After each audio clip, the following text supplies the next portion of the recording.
So the first poem that I'm going to read tonight it was actually started here in Tronos in 2015. It had its first outing in Wexford later that year.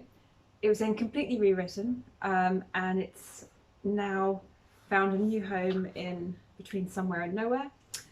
And it's a poem that's very much about Stockholm. It's about Emily Bronte and the age-old argument I've had with many friends and colleagues about why I haven't read Jane Eyre, and probably never will. And that's a debate to save for a future moment, but this is a poem that's my defence of that choice, but it's also a sort of love letter in a way to Stockholm as well. And it's called Hill of Moses.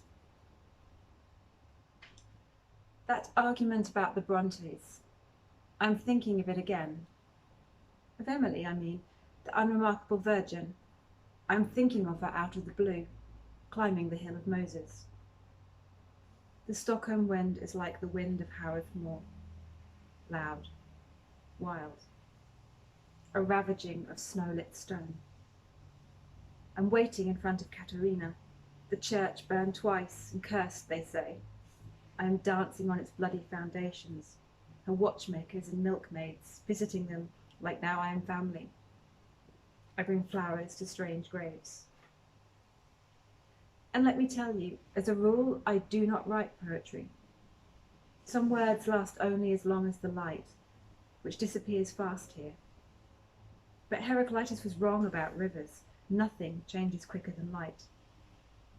Emily knew this, how light is two things at once, a fast descending storm, a breath of lightning. You do not have to break a heart to see its ruins we desire most. And you ask why I never read Charlotte. What a strange thing love is, a storm coming in from the blue, the deepest, oldest blue.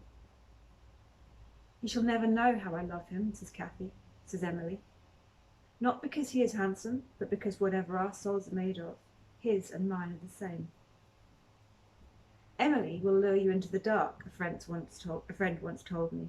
Charlotte would lure you into the post office. This is one way to divide the world, the romantics and the pragmatists, the Catherines, the Janes, the rocks and leaves or frost and fire, the ones who have to remind themselves to breathe, the ones who can't forget, can't. There is a hole in this poem. Its body is open. Do not cover it up, Emily is telling me, the thing this poem is trying to find, its shipwrecked heart. Can't speak of the beautiful and wild and insane and genius. I am saying not all leaves fall in winter. Some of us are coming home to the haunted moor. We are sucking the mouths of ghosts. I am not going to read Jane Eyre now. I'm too old. I'm fatigued of love. I'm in love with cities and cathedrals, with the air skimming over the Staatsman. I am not in love with people. Baudelaire said the face of the city changes faster than the mortal heart. I don't know what he thought about rivers or light, but what the hell has happened to Slusen? Later, in a cafe, I will order tea. I will write you of the view, broken all the way to Kungsholmen. I will tell you that an island is a study in loneliness, an unrequited dream. You will pick the shards of the moon tower out of Melleran Lake. How very small the city is, I will say, compared to the sea. I've always loved these misty grey days, slate grey, like the sea, when everything feels like it is the sea. I've always loved the dark. Light is like truth, like a poem.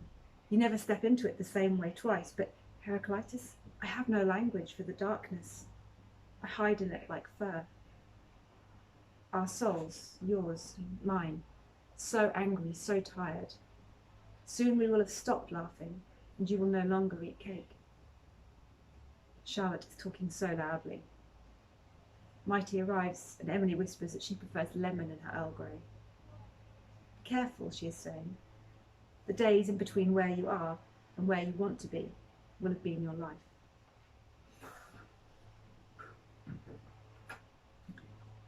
And to follow that is a second short poem, prose poem, which when I read it for the first time in Adelaide in 2017, I think, it was described as delicious femsplaining, which I think is a great thing, I'm not sure.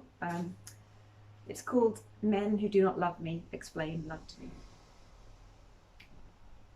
Men who do not love me explain love to me with Hafez and Cohen, other lines. Aidan swiped left. Victor hid his ring.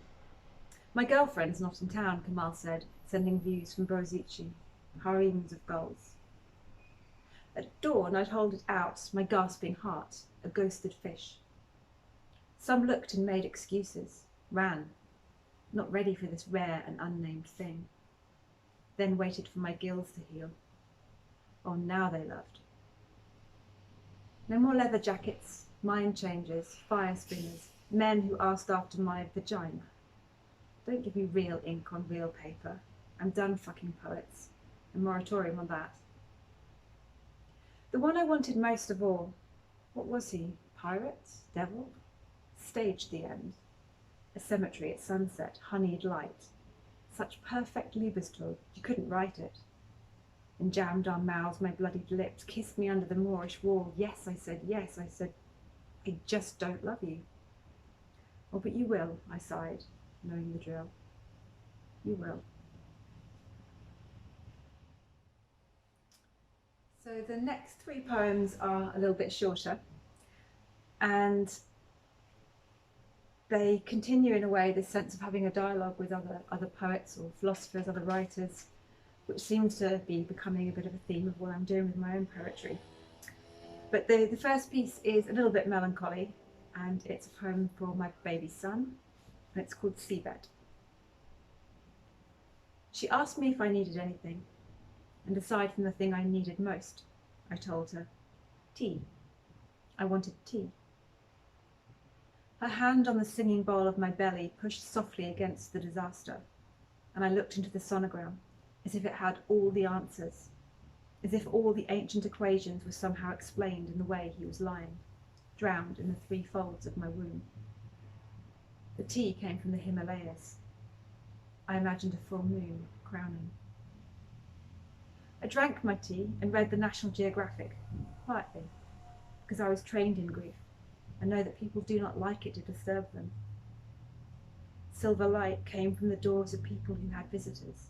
Well, I learned that 95% of the seabed remains unseen by human eyes, which I took to be the kind of metaphor that finds you when you really want to shout, fuck you, to beautiful things.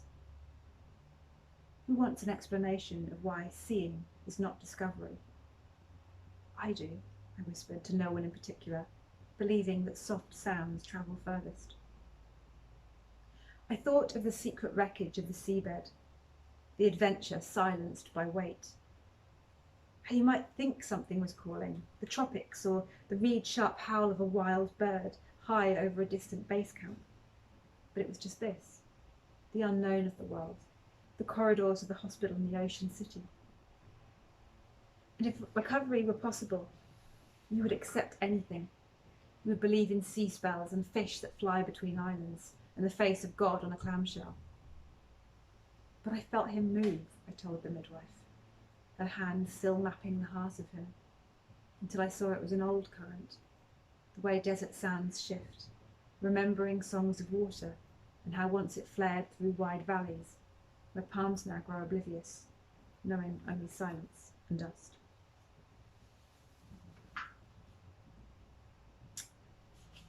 This next piece, I actually wrote this on the way to work in my head. I was driving to work. I had been reading the fantastic collection Night Sky with Exit Wounds by Ocean Vuong, and there's a beautiful poem in that called On Earth We're Briefly Gorgeous. And it was just in my head, it wouldn't leave, and I was driving to work thinking of this poem, and something happened along the way which I felt I just had to turn it into a poem. So as soon as I got to work, I was hiding in the toilets, scribbling it down, any ideas, just trying to get this one out there. So it was written really very fast, which isn't how I tend to write at all. But it's called I Read a Line by Ocean Vuong. I read a line by Ocean Vuong. and it stayed with me while driving to work. The radio loud and full of war, his thrashing sparrow stunned by the risk of translation. A body moving, words more beautiful than the thing they describe. My head was full of ocean wrong and an echo trace of you, stranger, darker, like a crow, head cocked, giving us his bright bird language of love, fluttered breaths, feathered kisses up your thighs. Have you ever driven this way? The song in your mouth of desire, pedals hard to the floor, the windscreen all sun and the long fast. Yes, your body tight unpedaled itself, rushed into my mouth. Not the presence, but the simulacrum of a presence. I wondered what Derrida was doing there, when two collared doves switched across the sky, winging through each other's flight, flying and falling, spectacular, so light and free of weight. Swimmers sparking through whitecaps, I thought, and the truck in front of me smashed through their dance. And suddenly one dove was everything, bigger than the sky, became a snowstorm. The other, reeling madly, climbed above the concussion and was gone. My heart, still small, doesn't know its limits yet, opened. An underwater sound. Months later, I am trying to remember the exact words in my head at the impact. Where I might have written them, on a till receipt maybe, at the side of the road, a shockwave moving through my hand. Something about life suspended, or the morning light, the neon blue fields. How you can't stop what you love from spilling out of the world. Or, don't die, I might have said. Perhaps it was just, don't go. I tried to book his tickets to Paris, still believing in flight, or that my body, like a lantern, would guide us away from the dark. We will wear t-shirts saying Agincourt, you said, but the dates came and went, and in the end it was just me ascending, banking through the sky alone. This final piece was another piece actually written very quickly for a submission call for stories on the subject of the heart. And the title's almost longer than the actual piece itself. It's another prose poem. It's called The Cardiologist Read Heidegger Before Drafting Her Lecture Notes on the End of Love. Then there is the realization. What once appeared miraculous, the magnetic field of the human heart can be detected 3 feet from the body, becomes a kind of bell, ringing out what has been lost. At this stage, I recommend speaking to the heart quietly, as to a bird in shock.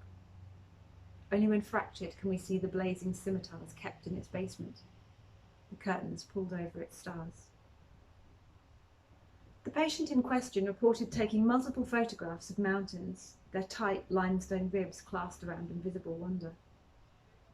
This is how my heart feels, they were heard to repeat. If only the sense of awe was about geography. If only it had nothing to do with the body at all. On examination, the photographs showed only the most minor differences in the gradation of light through the pines. But how alive such infinitesimal changes must have seemed at the time. I like Bukowski very much, but sometimes I think he is wrong about love. I'm saying this because I was going to send you one of his poems. I thought you might believe them if the words came from anyone but me. But I couldn't find the right poem. I don't have a problem with him saying, love is the way we boil like the lobster, aside from the boiling. And I agree with everything he says about arseholes and the sound of rain upon the roof of a cheap hotel. But I think he knows more than he's telling us. I think he's keeping the best of it to himself. Like he's thinking, ha, suckers, no freebies. You've got to learn this shit on your own. Well, I am learning. Io scocciaio di tibia, for example. But some things I don't accept, like how when you're no longer with someone, people say things like, now you can be yourself again, which tells you something important. It tells you they have never known what it means to be your best self in proximity. This is the way it is in nanochemistry. I mean, it can be proved with carbon allotropes, which show how a slightly different arrangement of covalent bonds, the addition of one makes diamond and not graphite. And who doesn't want to be diamond? Without you, I am graphite. There is nothing wrong with graphite. It functions. It looks so similar at atomic level, but something is missing. And even the cross-hatchings of the pencil, the ferns and lunar landscapes, the faces of wild animals, hawked at popular landmarks, don't they long to shine? These small changes, you wouldn't see them unless you put me under the microscope. My heart sliced thin against a glass slide.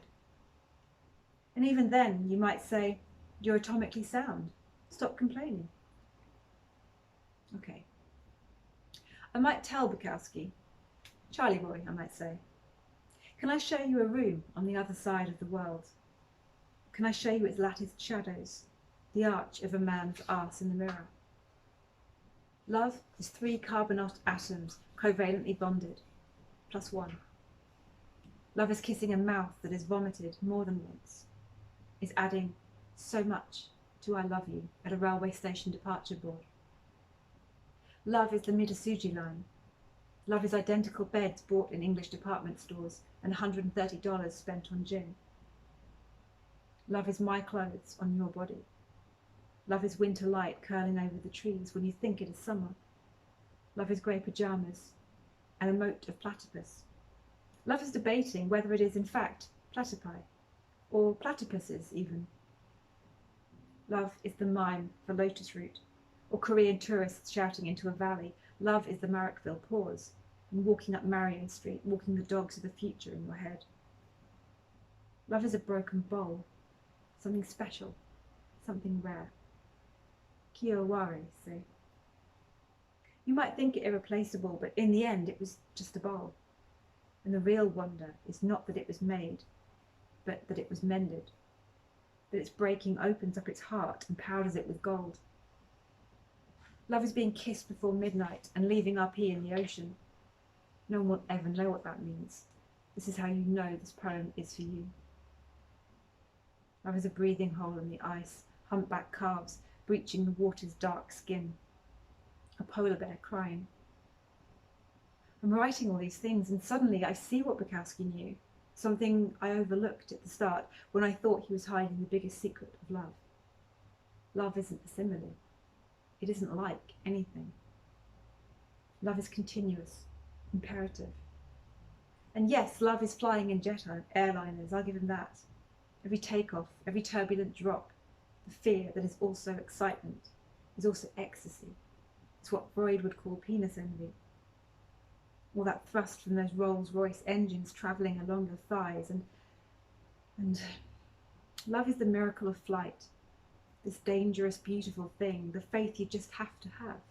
You have to have it. That the metal bird holding you in the air, at night, across oceans, won't stop flying. I've since learned that the plural of platypus is actually platypides. So that's my fact for the day.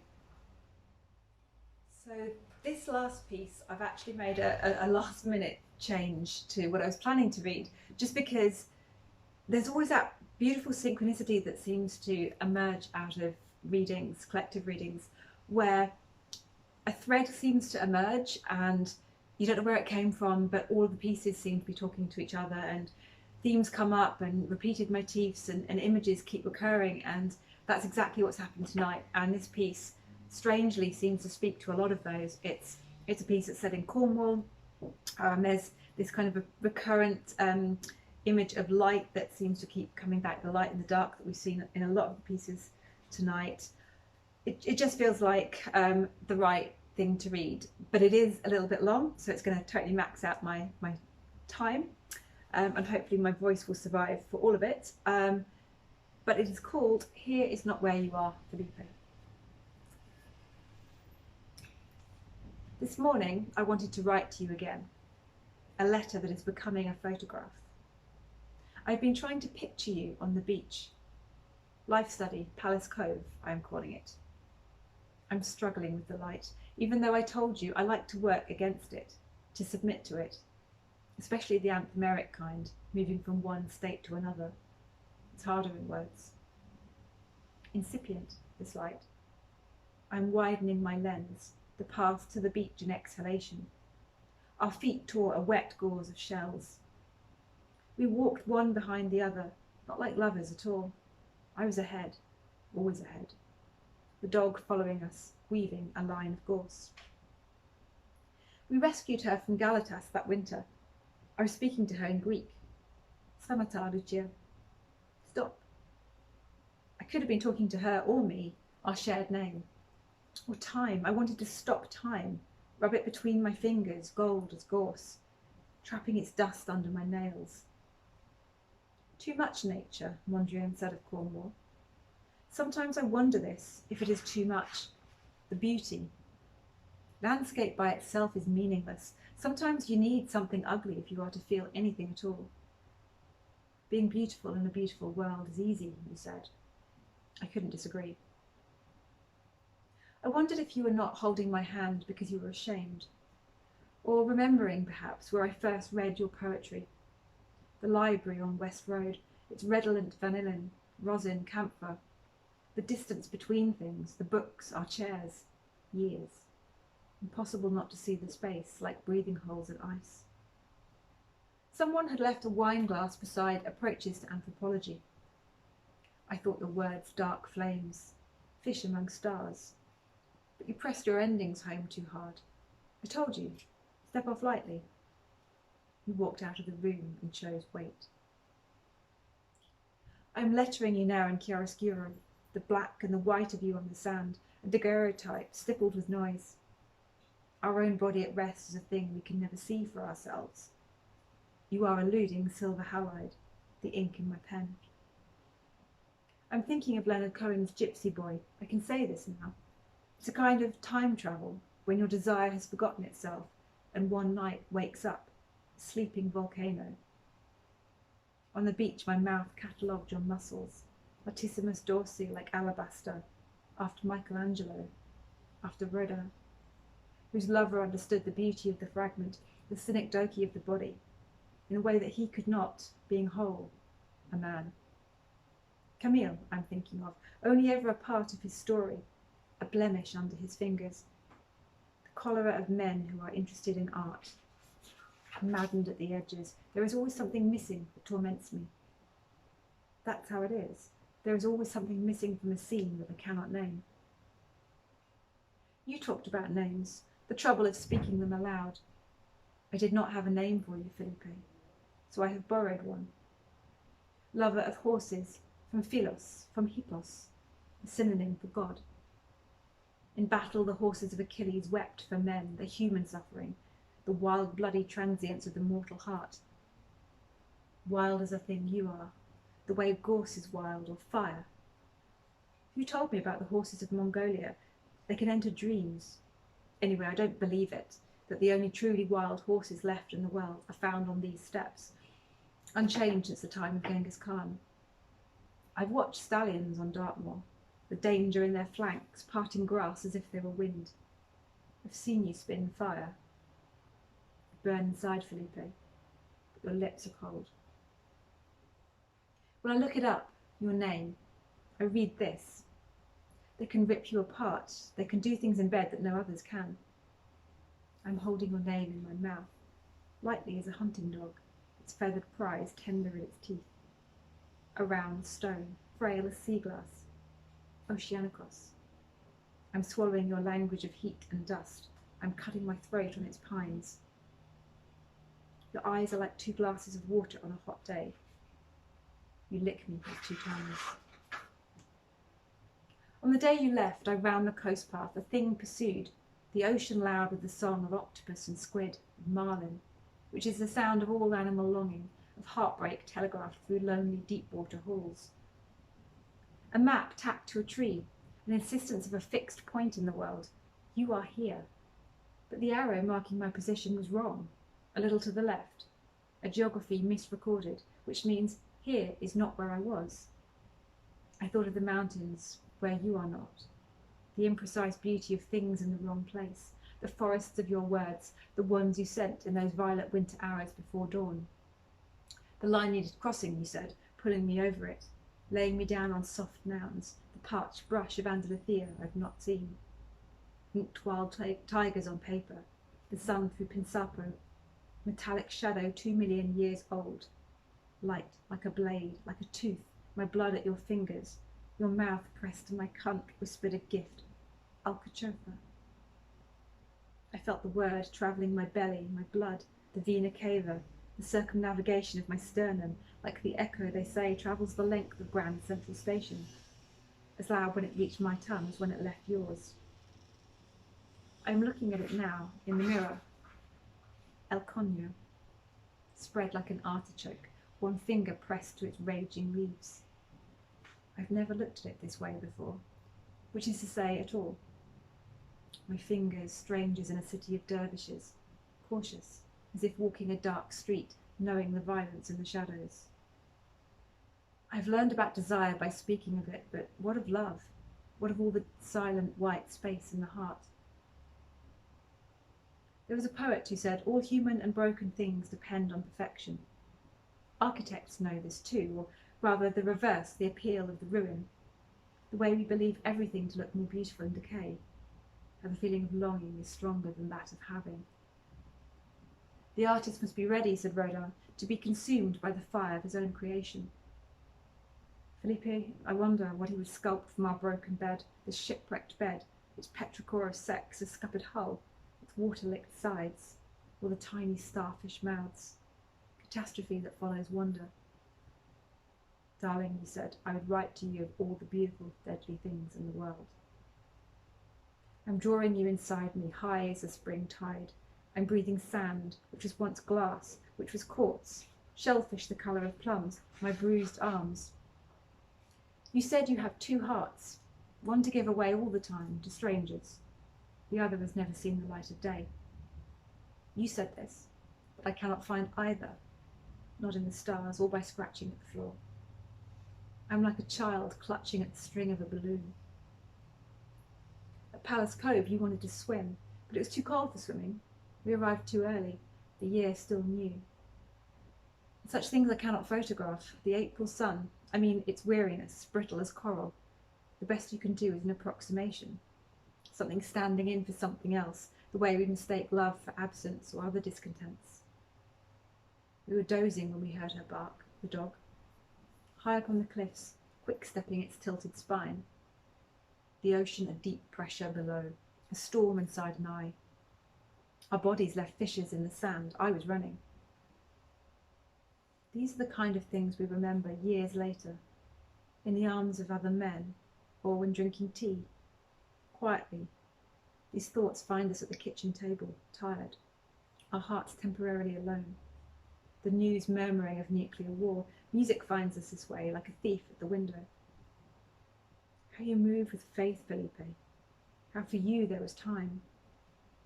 You do not understand how I live in fevered analepsis.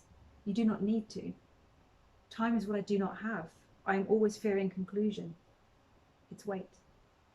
The altars of the mad girls' love songs, their bodies like new fruit, your mouth throbbing when you press it against the years to come.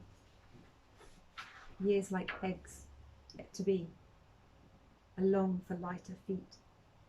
Breathe, you tell me, and the universe grows nearly 50 miles. 9 people died. 20 babies were born. 500,000 chemical reactions seethed through my body, such swiftly burning suns. It's true, love is only the surge of dopamine, of norepinephrine. Solar flares that blaze through space and are gone. Your hair in the wind, your slow climb from the cove, calling her name, which is my name. We never did change it. Bringer of light, born in the hours before sunrise. The bright sky in its tidal light, vibrating. Your arm extended seawards. Ella, come, Lucia. And for you, the dog returned.